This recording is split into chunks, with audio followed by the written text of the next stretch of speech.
In this tutorial we are going to look at how to delete cookies from a site. Click the three dots in the top right corner of a Google Chrome tab. Navigate to Settings. Scroll all the way to the bottom of the settings and click Advanced. Select Site Settings. Then click Cookies.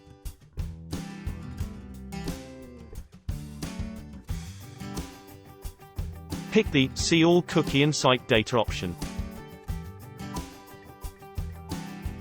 This will show you all the sites that you have visited. All of these sites have been collecting cookies. You can scroll through the sites to pick which one you would like to delete cookies from. Alternatively, you can search for the website in the search bar in the top right.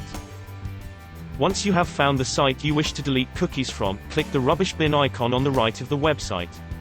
Cookies have now been deleted from that site. You can repeat this for every site necessary.